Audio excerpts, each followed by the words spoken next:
Good morning, church family. I'm Pastor Jude, and for this edition of Wednesday staff meeting, I want to talk to you about the very exciting prospect of gathering together as a church this coming Sunday.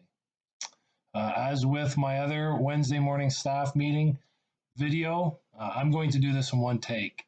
So if there's interruptions, if a phone rings, if I get caught on some word or get confused where I'm at, I'm just going to keep going. And so let's do that and let's consider what we are facing as a church this coming weekend. Now, we are excited about gathering together again. We've been waiting weeks and months actually for this, but we want to communicate with you, let you know clearly how we arrived at this spot, but also answer some of the questions that were raised when you filled out the survey this past week about the prospect of gathering together again, and also give you some details on what this Sunday is going to look like. And so we hope this is helpful. There will probably be more communication coming your way this week. So stay on top of your emails, keep an eye on your social media. Make sure you're communicating with fellow church members so that we can get this communication and this information out to as many people as possible. How did we get to this place? Well, we all know how we got to this place. There is a global pandemic. The coronavirus, COVID-19, has changed our lives so much. And one of the ways it has changed our lives is putting our province, our country, in a state of emergency in which the provincial governments determined that we as a church should not and could not meet. This was really called phase one of the state of emergency, in which they would determine what our interactions and our society really would look like. And so we were considered as a church a non essential service, and I would disagree with the government on that name, but they determined that we would not be able to meet. And that in itself was an interesting discussion to have and something to consider. We know that God's word is clear about the command for the church to gather. There's lots of places we could go to see this. Most common one that's referred to these past few months has been Hebrews 10:19 through 25. Let me read that for you. Therefore, brothers, since we have confidence to enter the holy places by the blood of Jesus, by the new and living way that he opened for us through the curtain, that is, through his flesh, and since we have a great high priest over the house of God, let us draw near with a true heart and full assurance of faith, with our hearts sprinkled clean from an evil conscience and our bodies washed with pure water. Let us hold fast the confession of our hope without wavering, for he who promised is faithful. And these are the key words that are coming up now. And let us consider how to stir up one another to love and good works, not neglecting to meet together, as is the habit of some, but encouraging one another, and all the more as you see the day drawing near. It is a explicit command in Scripture that the church needs to gather. What we faced here was an interesting situation in which other explicit commands made it difficult to figure out exactly what we should do. And so we approached this with discernment, looking at things like Luke 10:25 through 28, where we read Jesus saying that the greatest commandment is to love the Lord your God with all your heart and with all your soul and with all your strength and with all your mind, and to love your neighbor as yourself. And as we consider protecting each other from this virus, and particularly protecting the vulnerable from this virus, we had to consider that explicit command.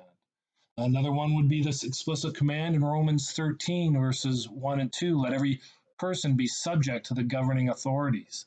For there is no authority except from God, and those that exist have been instituted by God. Therefore, whoever resists the authorities resists what God has appointed, and those who resist will incur judgment. And so we had to, as wisely as we could, consider different commands in the Bible, and we thought it was the path of wisdom and faithfulness to follow the instructions and wishes of our government and not meet together in person. However, we have now entered phase two. And in phase two of this lockdown, of this situation in terms of coming out of this state of emergency, the provincial government has deemed a religious service an exception to the prohibition against gatherings in public places of more than 10 people. They have said a religious service is an exception to that prohibition against gatherings of more than 10 people. Now, as is the case with almost everything, there are conditions to the exception. In terms of what the provincial government said, here are some of the things they told us in regards to phase two and our opportunity to gather together again. First of all, in regards to meeting inside of a building, inside of a structure, we have to make sure that the gathering does not exceed 30% capacity of any room in which those people are meeting. And so we can use our sanctuary, but we can only put 30% of the capacity of people in there. And so that's one of the conditions. Another condition is that social distances are maintained except for members of the same household. And so you guys know the drill. You guys know what social distancing is now. We have to maintain that except for those who come from the same household. They can, of course, be closer than that 2 meters. Another one which has direct impact on us and how we will do church on Sunday was that the advice and the recommendations and the instructions of public health officials are complied with. That's one of the conditions for us to meet. We must comply with the advice and the recommendations and the instructions of our public health officials. We're going to get to more of that in a moment. Let me tell you something interesting, and this pertains directly to something that was fairly common in the comments in the survey that we put out. A lot of people making the suggestion or asking if we could meet outside. Well, one thing you need to understand about this, and really this is hard to comprehend, it doesn't make sense to me, I don't agree with it, I'm just telling you what it says. To get conditions to gather outside of a building, so in the wide open spaces with lots of air and a breeze, where we're told it's much safer to be in regards to spreading the virus, outside of a structure, the maximum number of people who can gather at a religious service is 50. I know, it doesn't make sense. We are allowed to gather with more people inside a building where it is supposedly more dangerous than we are outside. That's frustrating. It's frustrating in light of recent events, and it doesn't make a whole lot of sense to me. I'm sure there's a reason behind it, but that's one of the interesting conditions about meeting outside of a structure if you're a church. Maximum of 50 people. And so that isn't really tenable for us right now in terms of doing services, and actually puts us in a more difficult situation. Now, in regards to complying with the advice and the recommendations and the instructions of public health officials, let me tell you what some of the things our public health officials, that is the London Middlesex Health Unit, have some of the conditions they've given us, some of the directions, recommendations they have given us in regards to gathering together.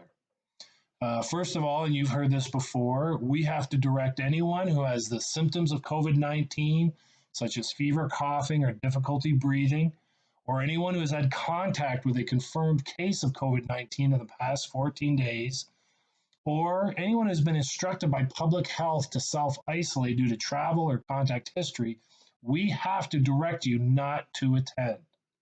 That's one of the things our health unit has suggested. Here's another thing that pertains directly to some of the frustration, some of the questions, and some of the suggestions I received and we received in the survey. If we want to do Sunday school classes, participation in those classes is limited to 10 participants, and that includes any staff and volunteers. So, aside from the protocols in terms of not spreading the virus and following what the recommendations are supposed to follow, one of the great deterrents from doing children's ministry right now is that would leave us a maximum of 8 children in a class. Not only would that be required, but those children would have to remain socially distant from each other unless they're from the same household. I think in many regards, that would be almost impossible, kids being the way they are. And so at this time, at least for the immediate future, we will not, as I said and as I indicated, we will not be offering any children's ministry specifically for the children. Few more things from the London Middlesex Health Unit. All attendees who are able should wear a non-medical face covering. Now, people who don't have a medical condition, that's who that's applied to. If there's a medical condition which prevents that from being a safe thing to do, then it's not expected. Also, if you're 2 years old or younger, it's not expected that you do that. That's one of the reasons why we made that a requirement for coming to services that we would wear face masks, is because it came from the London Middlesex Health Unit. Now, I know there's been flip-flopping on the part of governments and experts about the efficacy of face masks. And I know lots of you have your own opinion about that. Some of you decided to share it in the comments section in the survey. But we think, at least for the start, that this is a wise and loving and considerate decision going forward, is that we would wear face masks. You should know that the preacher will not wear a face mask while he's preaching.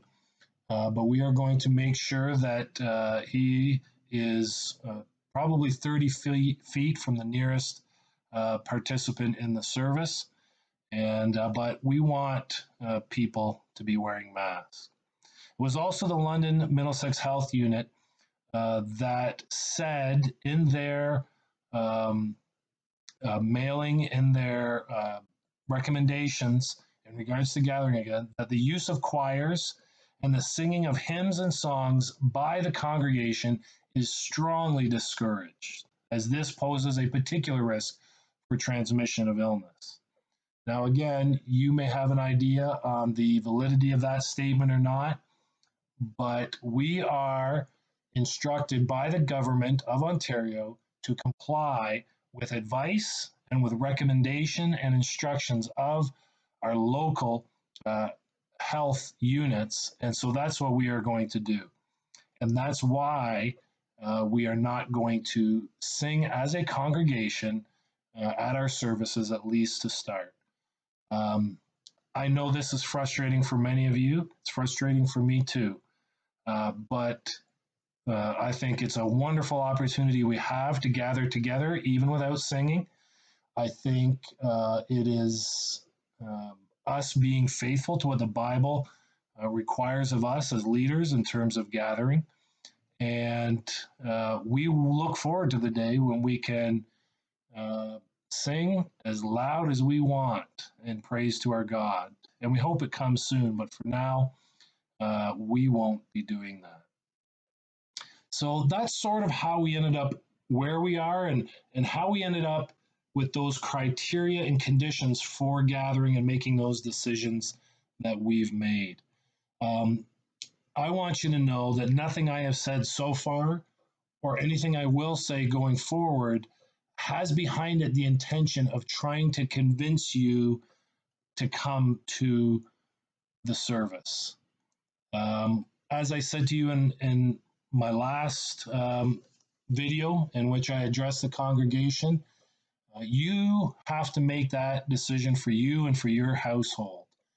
And we want you to be convinced in your own mind. And if you have a conviction that you should or shouldn't do something, you are not going to get any grief from us in regards to that. If you feel the freedom to attend the service, we look forward to seeing you. If at this point in time you don't feel that freedom, then God bless you. You take care of you. You take care of your loved ones and make decisions in regards to that for your health and your safety um, as your conscience directs you. And we support you in that and we encourage you in that. Now, having shared all that, I want to now move and talk about some of the things we're planning and some of the things you can expect this coming Sunday in terms of us gathering. First of all, a lot of people had questions about how we are going to control the number of people for each service. First of all, we have decided that in regards to the response that we got in the survey, we are going to do two services at 9 and 11 o'clock. That's normally what we would do. You need to know that the staff at Westland Alliance is prepared to do really as many services as we need to do so that our people can gather. We believe it's that important.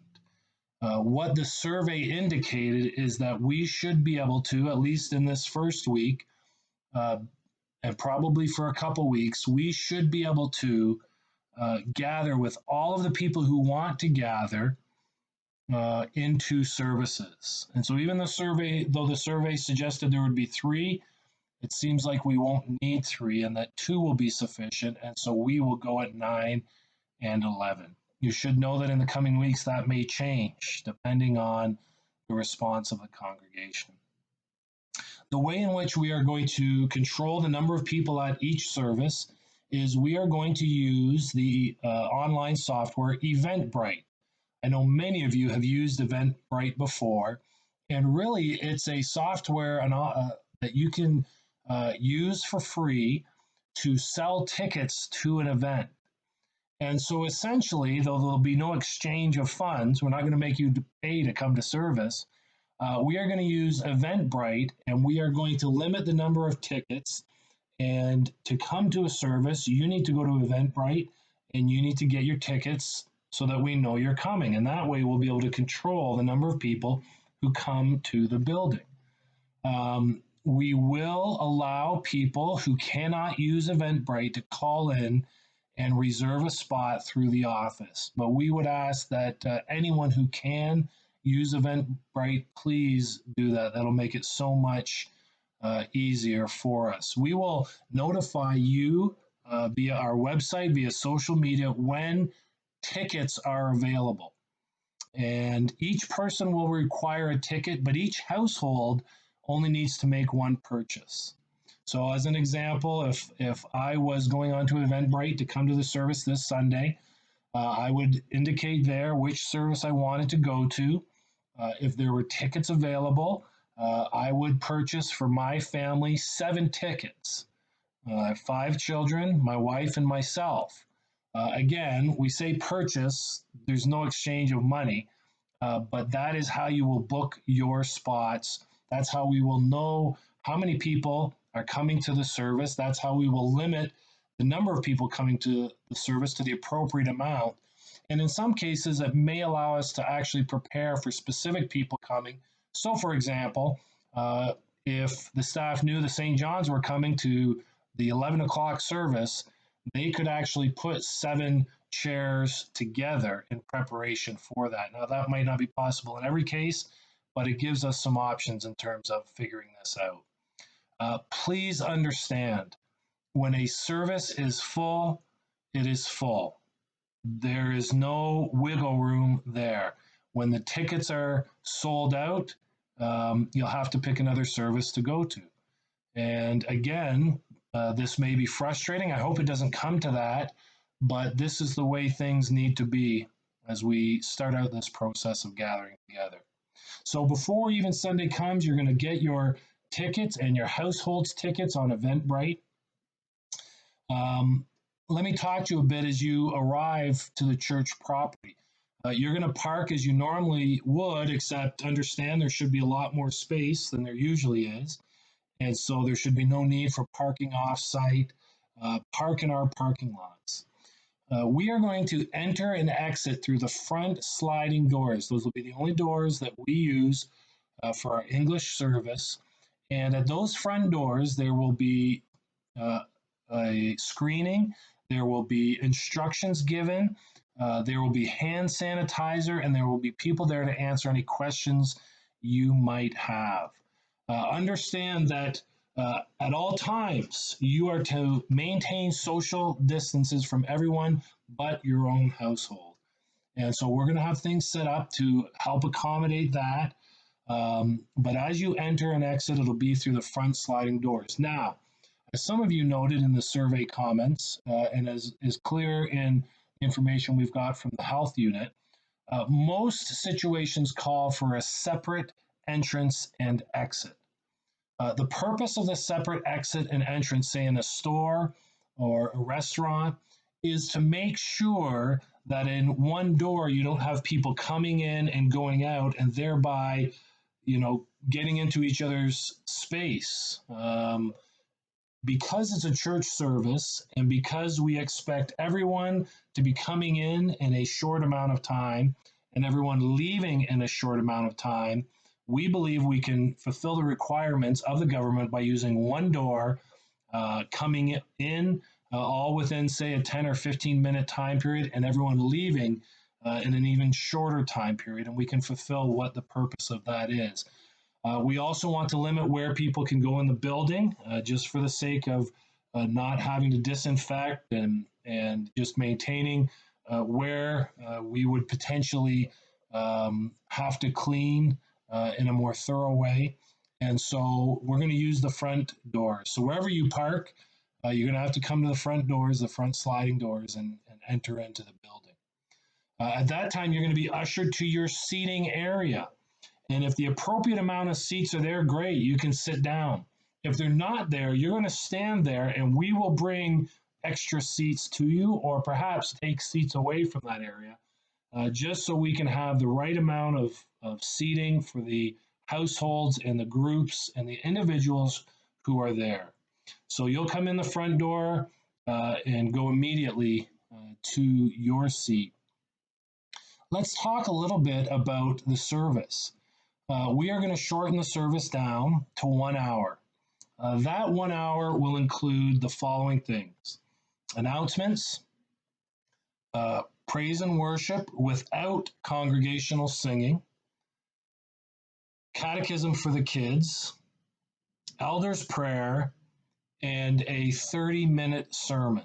And so we're going to try and condense everything so that we are in and out of there in 1 hour. There's a couple reasons we're doing that. And we'll just keep things short for now. And eventually, Lord willing, we'll get back to a regular service time, but it'll just be 1 hour. Now, I want to talk to you a bit about children, because as I mentioned, we're going to do the catechism with the kids. Of course, we can't come up and sit on the steps, but we will dedicate part of our service to the kids and start up our catechism again. And I'm looking forward to that. I do want to address one of the issues that came up. I want to say it was the most common issue that was raised in the comment section of the survey, and that is in regards to children. I want to be very clear as your pastor and on behalf of the staff and on behalf of the elders. We want you to know that children of every age are welcome in the service. I know that poses some difficulties for parents. I have 5 kids of my own. When they were young, we had 5 of them, 8 and under. And so I know the difficulties that you are facing as parents and having your kids in a service. I am not trying to convince you to come. Again, I said nothing that I'm saying here is me trying to convince you. All I want you to know is that the children are welcome in our service. And we understand and expect that children will act like children. We do not expect 2, 3, and 4-year-olds to act like adults. Matter of fact, if you all stood where I stood during the sermon, you might be surprised how fidgety some adults are. Nevertheless, please understand this, parents. If your kids get fidgety, if they start talking, if you have to, encourage them to sit and listen, that's what we expect. The kids will be kids, and there will be patience and grace for that. So, if that's something you're worried about, please come and bring your kids to the service. We would love to see them. There will be children's packs available and provided in a safe way, which will, probably help them get through that hour. And but we want you to know that the kids are welcome. We'd love to see them. We've shortened the service down. The catechism will be in there. There won't be singing, but there will be music and songs.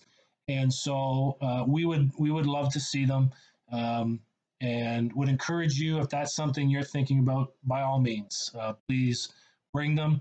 Again, if parents, you have made the decision to not come because of that, and that's where you are convinced you should be staying at home and watching the live stream, then we support you in that as well. I'm not trying to make you feel uncomfortable or try and persuade you.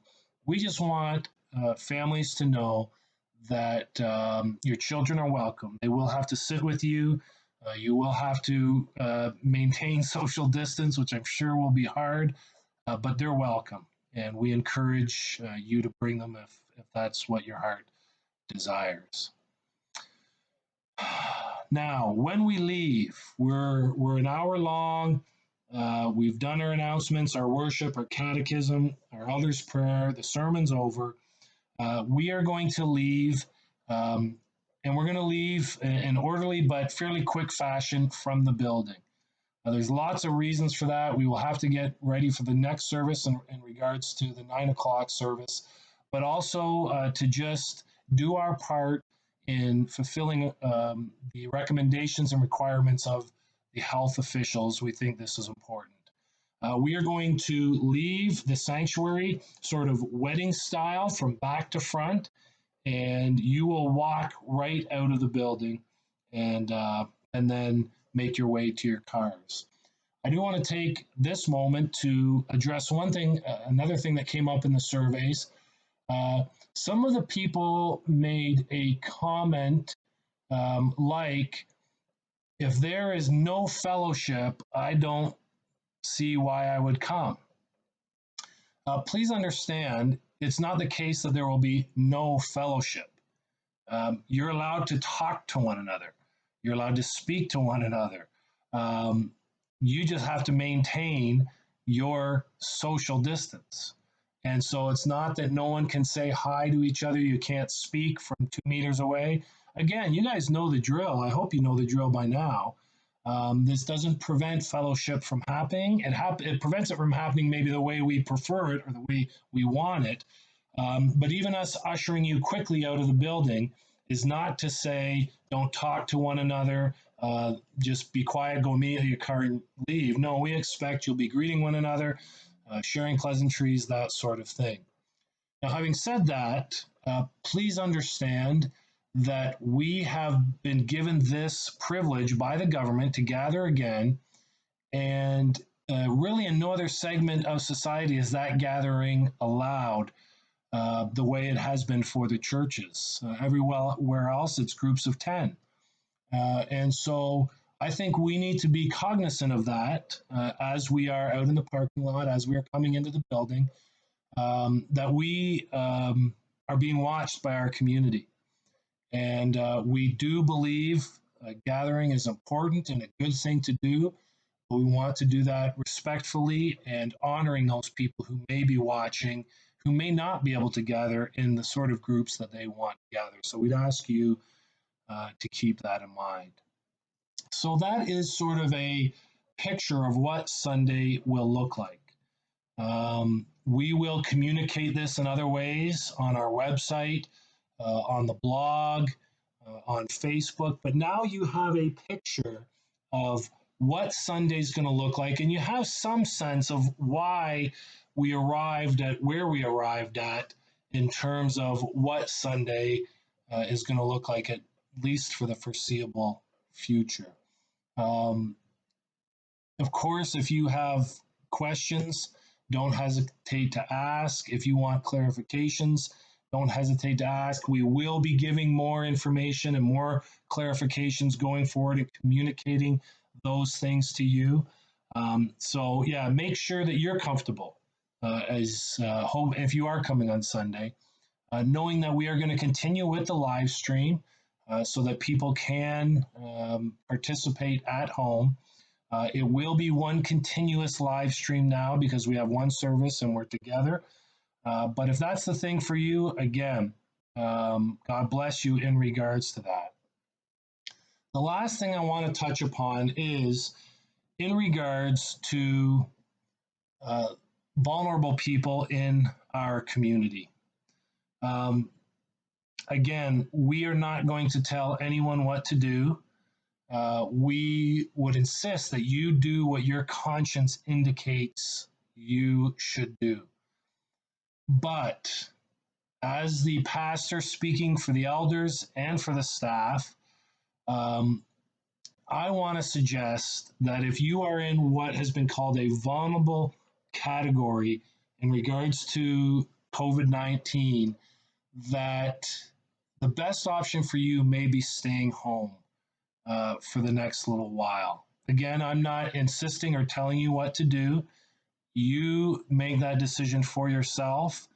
But I am, and the staff and the elders, we are concerned about those who are vulnerable. I'm thinking people with certain health conditions, and I'm thinking about the elderly. This one thing that is clear about this virus is that it is difficult, dangerous for the elderly. And so, again, I'm not making that decision for you, but we want to care for you and we want to love you in the best way that we can. And we're of the opinion that right now, the best thing for you may be not to come and gather with us. We love you. I can't wait to see you. I can't wait to be in a service with you. And again, if you're a senior, an elderly person, and you show up, we're going to let you in. We'll let you make the choice for you on that. But just know that we're concerned. We're concerned about you because we love you and we care about you. So that's over 30 minutes of me sort of talking through this situation and giving you, as a church body, the information that I hope is helpful. You need to, going forward, again, you need to keep an eye on your emails, on Facebook, on social media for more information coming, in which you will see how it is and when it is that tickets will be available for the service so that you can book your spot and so that we as a church can comply with only having 30% of the capacity of the sanctuary in the sanctuary on Sunday. You will get more detailed information in terms of protocols and what's expected of you, but know this, a non-medical mask, we ask you to wear one when you get to the church and for the entire time that you're in the sanctuary, as long as it doesn't affect a medical condition or very young children, of course. We want you to be vigilant in terms of assessing yourself for COVID-19, and we'll send out information on that. And know that the church staff and elders, we are trying to do this in a wise way, in a faithful way, in a way that honors God, but also honors those in authority over us, and in a way that's helpful and edifying to you, our brothers and sisters, and our church family of Westland Alliance Church. So take all of these things into consideration. I apologize for taking so long to share them, but I hope ultimately that they're helpful and that they will lead us into this Sunday where, thank God, we have the opportunity to gather together as a church to glorify the name of our amazing God, to uh, affirm the gospel and preach the gospel to each other again. And we haven't been able to do that for a long time. We hope that all of these endeavors and all that we attempt to do in the coming weeks as we gather together is, in fact, making known the greatness of our God. God bless you.